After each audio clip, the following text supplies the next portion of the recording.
नमस्कार दोस्तों, मैं हूं एडवोकेट महेश। आप सभी का स्वागत करता हूं अपने इस यूट्यूब चैनल में।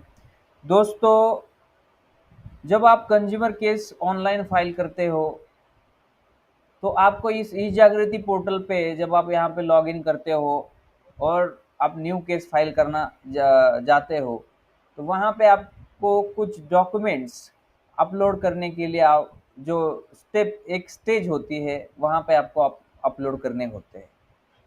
उसमें आपको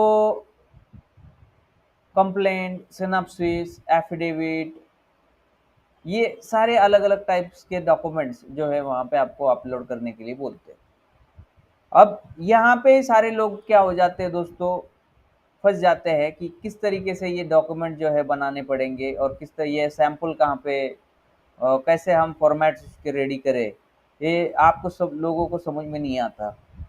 तो आज इसीलिए मैंने ये वीडियो बनाना चाहा कि बहुत सारे लोगों ने यहाँ पे मेरे यूट्यूब वीडियो में कमेंट्स में भी पूछा कि सर आप थोड़ा सा एक लाइव, जब आप केस फाइल करते हो आप किसी क्लाइंट का, तो आप एक लाइव हमें वीडियो रिकॉर्ड करके दिखाइए ताकि हमें भी समझ सके कि हम हमारा खुद केस जो है फाइल कर सके। तो दोस्तों, आज वही मैं आपको दिखाने जा रहा हूँ। ये स्पेशली वीडियो जो है हमारे कंज्यूमर के केसेस जो भी लोग फाइल करना चाहते हैं और उनको वहाँ पे फॉर्मेट्स बनाने में, डॉक्यूमेंट्स बनाने में दिक्कत आ रही है, उन लोगों के लिए ये वीडियो में प्रैक्टिकली यहाँ पे मैं आपको समझाऊंगा दोस्तों। और इस वीडियो में आपको मैंने एक केस जो फाइल किया है उस केस के लाइव यहाँ पे मैंने जो ड्राफ्ट्स रेडी किए हैं, ये ड्राफ्ट्स मैं आपको यहाँ पे दिखाने जा रहा हूँ। तो आपके सामने जितने भी वहाँ पे ड्राफ्ट अपलोड करने हैं उसकी प्रैक्टिकल जो है मैं यहाँ पे आपको समझाने वाला हूँ, जो आपके स्क्रीन पे दिखाई दे रहे हैं दोस्तों। तो दोस्तों, सबसे पहले आपको कौन से ड्राफ्ट जो है डॉक्यूमेंट्स बनाने हैं, तो यहाँ पे आपको सामने दिख रहे हैं। पहला जो है इंडेक्स है, दूसरा कंप्लेंट है विथ एफिडेविट, तीसरा सिनॉप्सिस है, चौथा मेमो ऑफ पार्टीज है, पांचवा लिस्ट ऑफ डॉक्यूमेंट है। और अगर आपकी पार्टी जो है आउट ऑफ स्टेट है या फिर आप ये सिटी से बाहर की है, तो उसको बुलाने के लिए, जो मान लो आप पुणे में केस फाइल कर रहे हो, पार्टी मुंबई की है, तो आपको उनको अपने कोर्ट में बुलाने के लिए एप्लीकेशन 34(2)(b), ये जो कंज्यूमर प्रोटेक्शन एक्ट का सेक्शन है, सेक्शन 34(2) सब सेक्शन उसमें से बी, इसके अंदर भी एक एप्लीकेशन फाइल करना पड़ता है। ये प्रैक्टिकली यहाँ पे मैं आपको समझाऊंगा दोस्तों, वीडियो आप पूरा देख लेना, आपको इसमें कोई भी गुंजाइश नहीं रहने वाली। आप खुद भी अपना केस जो है दोस्तों ड्राफ्ट कर पाओगे। किस तरीके से पेजिंग करना है, इंडेक्स में उसको मेंशन करना है, ये भी मैं यहाँ पे बताऊंगा। एफिडेविट भी कैसे ड्राफ्ट करना होता है, एफिडेविट कैसे नोटरी वगैरह नोटराइज करना पड़ता है, ये सारे प्रश्नों के, ये जो लोगों ने मेरे आज तक मुझे प्रश्न पूछे कि सर ये सारे प्रश्नों के, बट मैं इस पे स्पेशली मेरे वीडियो में मैंने कुछ बताया नहीं था। तो आज की वीडियो में पूरा ये सारे आपके प्रश्नों के उत्तर मैं यहाँ पे कवर करूँगा। तो दोस्तों चलिए, शुरुआत में आपको जो स्टार्टिंग वाला जो डॉक्यूमेंट है वो है दोस्तों इंडेक्स। तो देखिए यहाँ पे ये इंडेक्स किस तरीके से होता है, यहाँ पे मैं आपको समझाऊंगा। तो ये इंडेक्स इस तरीके से रहता है दोस्तों। यहाँ पे आप स्क्रीन पे देख रहे होंगे सबसे ऊपर, before the honourable district consumer commission dispute redressal commission Pune. तो यहाँ पे आपका जो भी डिस्ट्रिक्ट रहेगा, पुणे होगा, किसी का मुंबई होगा, किसी का पटना होगा, किसी का कोई भी होगा, चेन्नई होगा, बेंगलोर होगा, आप यहाँ पे डालिए। ये बाकी सेम रहेगा, बस आपका डिस्ट्रिक्ट यहाँ पे चेंज हो जाएगा। ठीक है। और आपका कौन से कमीशन में है, आपका डिस्ट्रिक्ट कमीशन में है तो डिस्ट्रिक्ट यहाँ पे लिखना, आपका स्टेट कमीशन में है तो आप यहाँ पे स्टेट लिखना, आपका नेशनल कमीशन में है तो आप यहाँ पे नेशनल लिखना। ठीक है। यहाँ पे नीचे कंज्यूमर कंप्लेंट नंबर, यहाँ पे स्पेस देना है ऑफ 2025। यहाँ पे आपको कुछ नहीं लिखना, यहाँ पे आपको ब्लैंक ही रखना है। बहुत सारे लोग मुझे क्वेश्चन पूछते हैं कि सर यहाँ पे क्या लिखना है, कौन सा नंबर लिखना है। तो जब आपका केस अप्रूवल हो जाता है, तो जब आपको वो केस नंबर मिलता है, तब आप यहाँ पे हाथ से भी, अपने पेन से भी यहाँ पे आप लिख सकते हो। उसके नीचे आप लिखोगे in the matter of ABC। अब यहाँ पे मैंने अपने क्लाइंट का नाम हटा दिया है प्राइवेसी के लिए, यहाँ पे मैंने ABC लिखा। जैसे आपका ये कंप्लेनेंट का नाम ऊपर आएगा दोस्तों, ठीक है। कंप्लेनेंट का नाम हमेशा क्या होता है, ऊपर होता है। अब मेरे पास बहुत सारे एडवोकेट साहब जो होते हैं, जो नए लॉ प्रैक्टिस चालू की है जिन्होंने, वो भी मुझे फ़ोन करते हैं कि सर किस तरीके से ड्राफ्टिंग हमें बताइए। तो उनके लिए भी ये वीडियो मैं रिकॉर्ड करके दे रहा हूँ। आप भी ये अच्छे से आप यहाँ पे समझ लीजिए। ठीक है। कंज्यूमर जो अपने इंडिविजुअल कंज्यूमर है वो भी समझ लेंगे, कंप्लेनेंट है वो भी समझ लेंगे, और एडवोकेट साहब जो नए हैं वो उनको भी ये वीडियो जो है दोस्तों फायदेशीर रहेगा। अब वर्सेस जो भी अपोजिट पार्टी का नाम आपको यहाँ पे लिखना है दोस्तों। अब अपोजिट पार्टी आपके पास एक है, दो है, तीन है, ठीक है। आप उनको उनका नाम यहाँ पे आप लिख सकते हैं, आप वर्सेस के नीचे, और यहाँ पे नीचे अपोजिट पार्टी लिखना है, आपके नाम के सामने कंप्लेनेंट लिखना है, ताकि कोर्ट को समझ में आ जाए कि कौन कंप्लेनेंट है, कौन अपोजिट पार्टी इस केस में। ठीक है। उसके नीचे इंडेक्स में आ जाएगा। ये सारे डॉक्यूमेंट्स आपको रेडी करने हैं दोस्तों। अभी जैसे मैंने ये केस फाइल किया है, सबसे ऊपर आ जाएगा आपका सिनॉप्सिस। सिनॉप्सिस मतलब कंप्लेंट का आपका सारांश, मतलब आपके कंप्लेंट में शॉर्टकट में आपको लिखना है। अभी ये सिनॉप्सिस सारी चीजें मैं प्रैक्टिकली आज इस वीडियो में कवर करने वाला हूँ दोस्तों। तो यहाँ पे आप दिख पा रहे होगे कि यहाँ पे एक से 6 पेज पे मेरा क्या है, मेरे फाइल में सिनॉप्सिस लगाया है। 7 से 16 नंबर पे मेरा क्या है, ओरिजिनल कंप्लेंट जो हमने लिखी है वो है। उसके बाद एफिडेविट 17 नंबर से 17 नंबर, मतलब एक ही पे 17 नंबर पे क्या है, हमारा एफिडेविट है। उसके बाद वकालतनामा 18 नंबर से 19 नंबर तक। ये पेजिनेशन आपको करना है दोस्तों।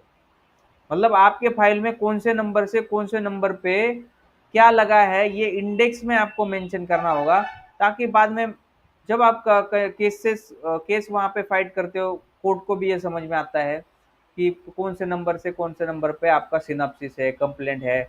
यहाँ से आपको इजीली वो क्या हो जाता है, पता हो जाता है।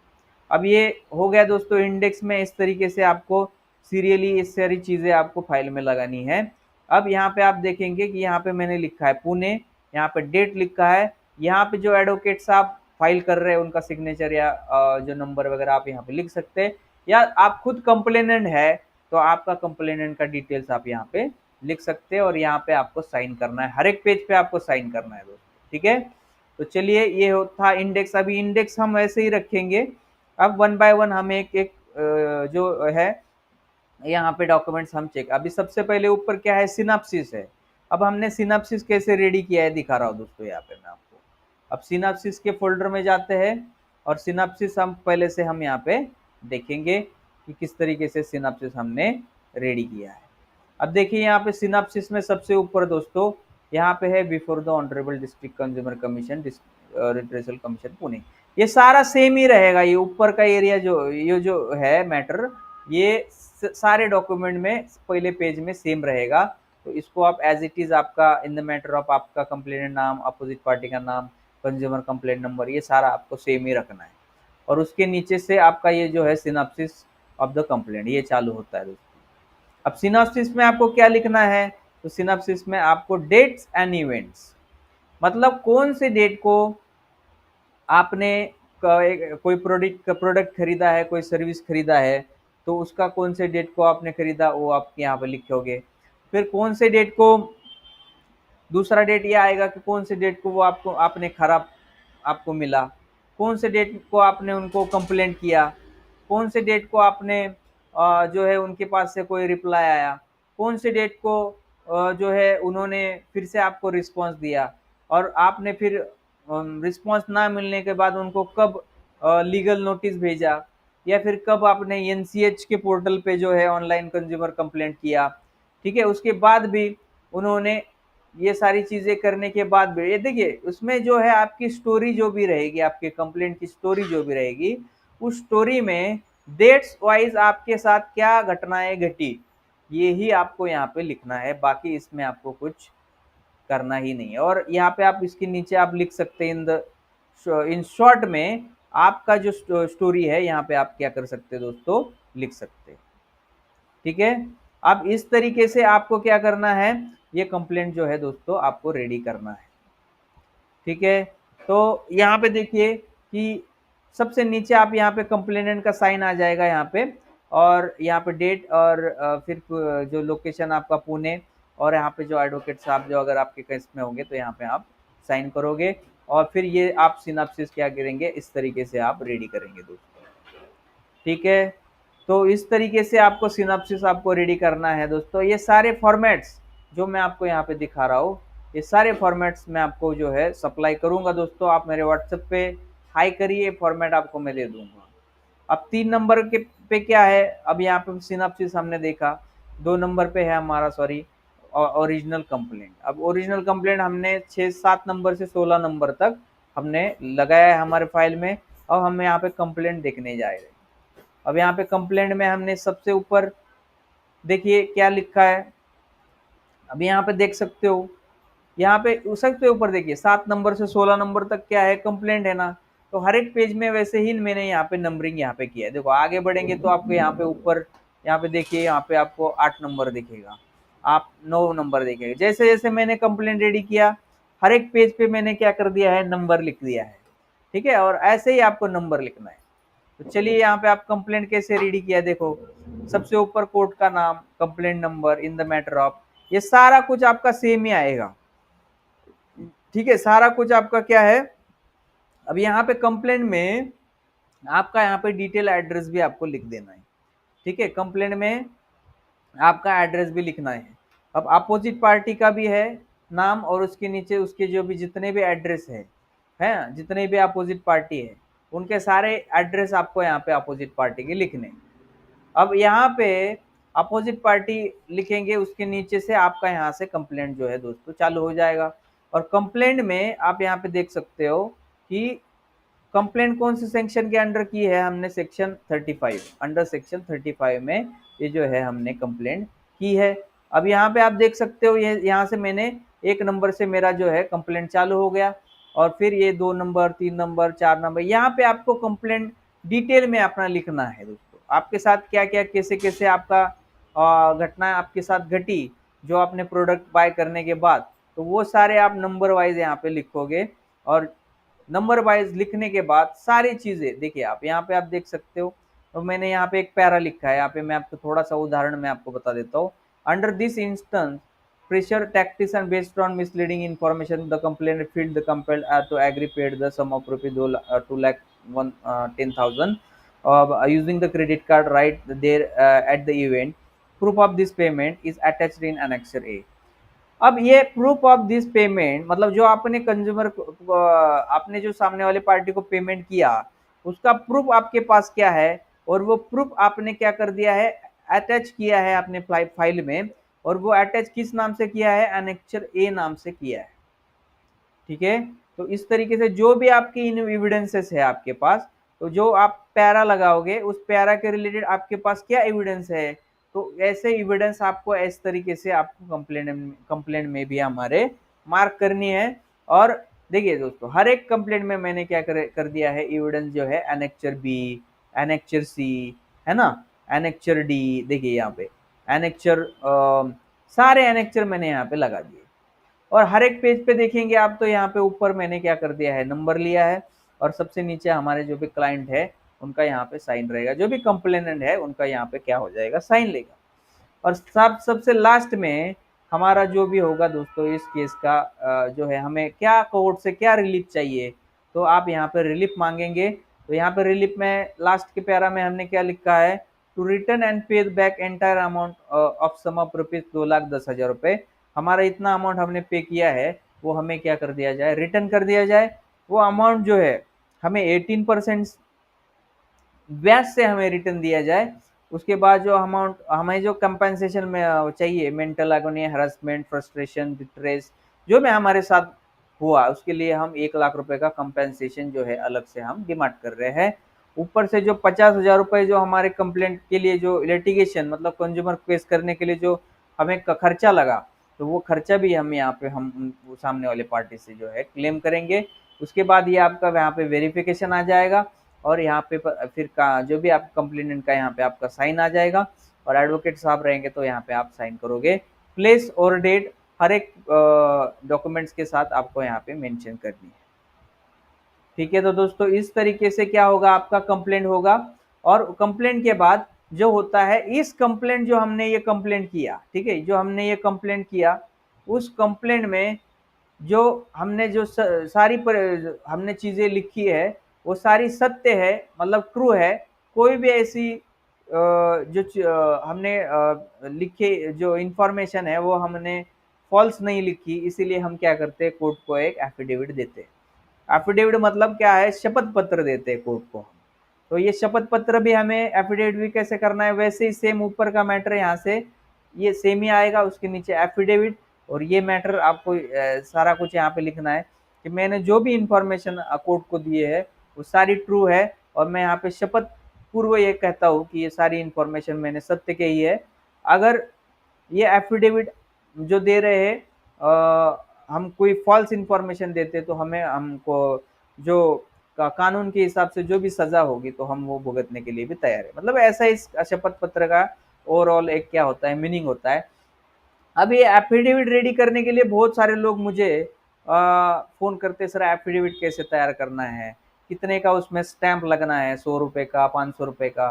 तो दोस्तों यहाँ पे कोई भी स्टैंप आपको 100 रुपए का, 500 रुपए का स्टैंप पेपर वगैरह नहीं लगाना। उसमें बस आपको क्या करना है, ये व्हाइट पेपर पे हमारे ये सारा प्रिंट निकालना है, और यहाँ पे बस नोटरी जो ऑफिसर रहते हैं, नोटरी लॉयर जो रहते हैं, उनका यहाँ पे बस क्या करोगे, आप स्टैंप लगाओगे। जो बिफोर मी वाला जो ये सारा स्टैंप लगता है ना, वो नोटरी लॉयर जो रहते हैं अपने नजदीकी किसी भी नोटरी लॉयर से आप ये स्टैंप लगा सकते हैं। तो ये एक बार जैसे आप रेडी कर देते हैं, ठीक है, तो आप फिर क्या करोगे, ये कंप्लेंट विथ एफिडेविट क्या हो गया दोस्तों, आपका रेडी हो गया। अब इस तरीके से कंप्लेंट विथ एफिडेविट आपको दोस्तों रेडी करना है। उसके बाद क्या है दोस्तों, देखिए हमने कंप्लेंट एफिडेविट दोनों भी देखा। अब हम देखेंगे वकालतनामा। अब जैसे कि आपके केस में मैंने बोला कि आप खुद करोगे केस फाइल तो आपको वकालतनामा की जरूरत नहीं पड़ेगी, बट कोई वकील साहब आपके जैसे एंगेज रहेंगे आपके केस में, तो वकील साहब के लिए मैं ये बोलता हूँ कि आपका वकालतनामा जो है, जो नए वकील साहब होंगे तो आप वकालतनामा इस तरीके से आप बना लेना। मैं आपको वकालतनामा का यहाँ पे भी फॉर्मेट देता हूँ, बट जो आप खुद करोगे तो ये डॉक्यूमेंट आपको बनाने की जरूरत नहीं पड़ेगी, ठीक है। तो ये देखिए आप वकालतनामा यहाँ पे ऊपर का सेम रहेगा, मैंने बोला कंप्लेनेंट और अपोजिट पार्टी का डिटेल, और यहाँ पे आप 10 रुपए का टिकट लगाओगे, और उसके बाद वकालतनामा, और यहाँ पे जो भी आपके वकील साहब के नाम नंबर ये सारा आप लिखोगे। उसके बाद जो है दोस्तों ये सारी डिटेल वकालतनामा में आ जाएगी, और यहाँ पे पीछे इस साइड में आप क्या करोगे, जो भी आपके क्लाइंट है, देखिए पूरा वकालतनामा भी ये दूसरा पेज है, तो यहाँ पे आपके साइन आ जाएंगे वकील साहब के, यहाँ पे आपका जो भी क्लाइंट है उनके साइन यहाँ पे आ जाएंगे, और इस तरीके से जो है दोस्तों आप जो है वकालतनामा आप रेडी करोगे। और ये वकालतनामा फिर आपको वहाँ पे क्या है, फाइल करना है आपके ई जागृति पोर्टल पे, ठीक है। तो नेक्स्ट मैं यहाँ पे दिखाने जा रहा हूँ वकालतनामा के बाद एड्रेस पुरशीस, मतलब मेमो ऑफ पार्टीज। ये मैंने फाइल में 20 नंबर से 21 नंबर पे लगाया है। अब मैंने यहाँ पे मेमो ऑफ पार्टी में यहाँ पे ओपन कर रहा हूँ, तो मेमो ऑफ पार्टी किस तरीके से बनाया देखो दोस्तों। तो यहाँ पे देखिए मेमो ऑफ पार्टी मैं ओपन कर दे रहा हूँ, तो यहाँ पे आपको इस तरीके से ये ऊपर का मैटर सेम ही रहेगा, एड्रेस पुरशीस, या फिर आप यहाँ पे मेमो ऑफ पार्टी लिख सकते हैं। यहाँ पे कंप्लेनेंट का पूरा डिटेल एड्रेस आपको लिखना है, यहाँ पे अपोजिट पार्टी का पूरा detail address, phone number, email ID जो भी होगा यहाँ पे आपको लिखना है, ठीक है। और फिर लास्ट में आपके कंप्लेनेंट का साइन, और यहाँ पे नंबर, जो डेट और प्लेस आपको यहाँ पे लिखना है।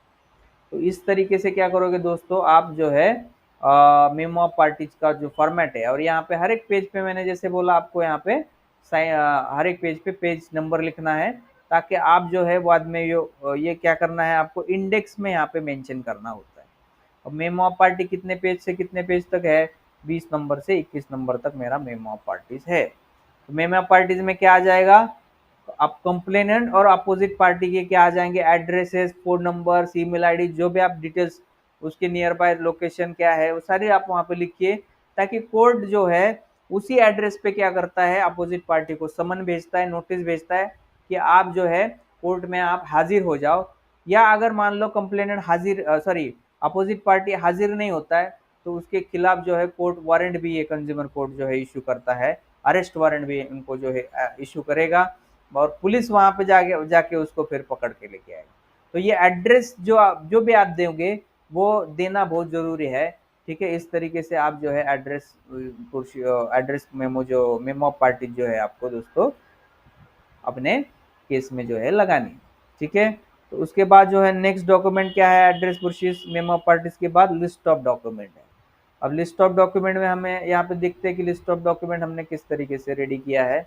अब यहाँ पे देखिए लिस्ट ऑफ डॉक्यूमेंट, यहाँ पे सबसे ऊपर देखिए, यहाँ पे सारा चीज यहाँ पे सेम टू सेम रहेगा। उसके नीचे लिस्ट ऑफ डॉक्यूमेंट, और यहाँ पे अनेक्चर ए में क्या है, प्रूफ ऑफ पेमेंट है। तो ये एविडेंसेस क्या क्या है हमारे पास, ये यहाँ पे हमने लगाने हैं और उसको एनेक्चर मार्क कर देना है। जैसे मैंने यहाँ पे पेमेंट जो हमने किया था सामने वाली पार्टी को, उसको हमने एनेक्चर ए बोला। अब सामने वाले पार्टी से जो हमारा एग्रीमेंट हुआ था वो एनेक्चर बी हुआ।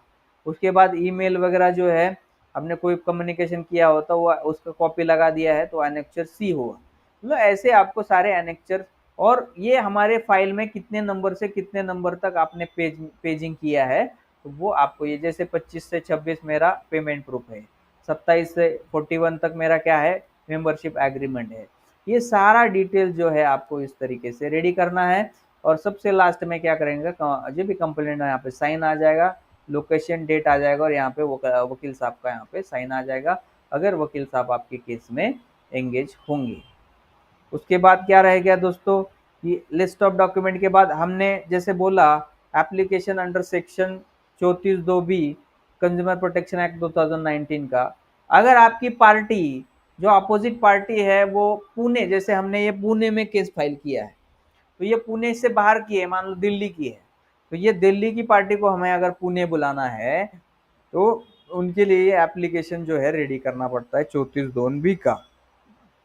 तो ये भी एप्लीकेशन मैं आपको दिखाने जा रहा हूँ। तो इस तरीके से ये जो है एप्लीकेशन जो है बनेगा। देखो यहाँ पे ये एप्लीकेशन कैसे ड्राफ्ट किया है ये भी आपको मैं दिखाने जा रहा हूँ। तो देखिए सबसे ऊपर ये मैटर सेम आ जाएगा सब फॉर्मेट्स में, एप्लीकेशन अंडर सेक्शन 34(2)(b), और यहाँ पे आप ये पूछोगे that the opposite party number 1 2 3 have their register and cooperator offices and reside outside the local limits of jurisdiction of honorable commission at detail in the memo of party। अब ये हमने बोला कि हाँ ये जो पार्टीज है अपोजिट पार्टी है हमारे ऑनरेबल कमीशन के जुडिक्शन के बाहर के है, तो it's therefore most respectfully prayed that this honourable commission may be please to grant permission to the complainant to institute and proceed with the accompanying consumer protection against the complaint against the opposite party under the section। मतलब हमें permission दिया जाए कि आप ये जो parties के खिलाफ हम यहाँ पे कंप्लेंट कर सके, और जैसे ये एप्लीकेशन आप फाइल करते हो तो जो ऑनरेबल कमीशन होगा वो आपका रिक्वेस्ट ग्रांट करता है, और फिर ये लोगों को जो है अपोजिट पार्टी को क्या करते हैं, वो समन और नोटिस जो है भेजते हैं। कंप्लेनेंट की साइन यहाँ पे आ जाएगी, एडवोकेट साहब की साइन यहाँ पे आ जाएगी। इस तरीके से ये एप्लीकेशन दोस्तों रेडी किया है। दोस्तों यहाँ पे मैंने जितने भी डॉक्यूमेंट्स है ये मैंने यहाँ पे आपको प्रैक्टिकली, ऐसा वीडियो पूरे यूट्यूब पे भी आपको नहीं मिलेगा किस तरीके से आपको कंप्लेंट ड्राफ्टिंग करना है। ये जैसे मैं खुद मेरे प्रैक्टिस में ये सारी चीजें करता हूँ वैसे ही मैंने यहाँ पे आपको दिखाई, कोई अलग चीजें यहाँ पे मैंने करके नहीं दिखाई, जो मैं खुद करता हूँ वही आपको यहाँ पे मैं करके दिखा। दोस्तों इस तरीके से आपको जो है अपने कंज्यूमर केसेस ड्राफ्ट करने हैं। आशा करता हूँ कि आपके सारे प्रश्नों के, आपसे मेरे को जितने भी क्वेश्चन मैंने लोगों के उत्तर मैंने व्हाट्सएप पे फ़ोन पे दिए होंगे वो सारे मैंने इस वीडियो में कवर कर दिए हैं। मुझे नहीं लगता कि आज से आगे कि आपके प्रश्नों के उत्तर मुझे देने पड़ेंगे। तो दोस्तों ये वीडियो भी आप देख लोगे तो आप सारा कुछ समझ जाओगे। अगर आपको सारे ये फॉर्मेट्स ड्राफ्ट सैंपल्स अगर मेरे से चाहिए तो आपको मैं दोस्तों ये फ्री में दे रहा हूँ, इसमें कोई चार्जेस नहीं लूंगा। बस मुझे आपको इस नंबर पे, देखिए ये मेरा नंबर है, इस नंबर पे आप मुझे व्हाट्सएप करिए, मैं आपको वहां पे लिखिए आपका नाम, लोकेशन, और आपको ड्राफ्ट चाहिए, कंज्यूमर ड्राफ्ट चाहिए, ऐसा आप लिख देना। क्योंकि दोस्तों क्या है कि मेरे पास और भी बहुत सारे केसेस रहते हैं, मेरे को दिन में 100-150 कम से कम मैसेजेस आते हैं, तो मुझे समझ में नहीं आता किसने किस रिगार्डिंग जो है मेरे से कुछ मदद मांगी है। तो आप थोड़ा-सा आपका जो है थोड़ा-सा वहाँ पे प्रॉब्लम लिख के आप ड्राफ्ट चाहिए तो ड्राफ्ट लिखिए, ठीक है? तो मैं वहाँ पे आपको गाइड करूँगा। अगर किसी को मुझे बात भी करनी है मेरे से कंसल्टेशन लेना है, तो आप मुझे पहले व्हाट्सएप ही करोगे, वहाँ पे जो भी आपका केस शॉर्टकट में लिखोगे, आपका नाम, लोकेशन लिखोगे, तो मैं आपको एक टाइम दूँगा दोस्तों, उस टाइम पे आप मुझे फ़ोन करना। मैं उस फ़ोन के लिए कंसल्टेशन के लिए भी कोई चार्ज नहीं करूँगा आपसे। बस आप मेरे टाइम से फ़ोन करेंगे तो भी मैं आपको उस टाइम आपको मैं बोलूँगा। तो चलिए दोस्तों, आशा करता हूँ आज की वीडियो में आपको ये सारा कुछ मैं समझा पाया हूँ। तो मिलते हैं ऐसे ही प्रैक्टिकल वीडियो देखने के लिए आपके चैनल को ज़रूर सब्सक्राइब करना दोस्तों। और ये वीडियो लाइक करने के लिए कोई भी जो वीडियो देख रहा है कोई भी व्यक्ति, वो आप बिना लाइक करे यहाँ से जाओगे नहीं दोस्तों, क्योंकि ऐसा ही वीडियो आपको पूरे यूट्यूब पे कहीं नहीं मिलेगा। ठीक है दोस्तों, तो चलिए मिलते हैं दोस्तों अगले वीडियो में। कुछ नया वीडियो में आपको जानकारी प्रैक्टिकली देता रहूँगा। तो चलिए मिलते हैं अगले वीडियो में, तब तक आप सभी को मेरा नमस्कार।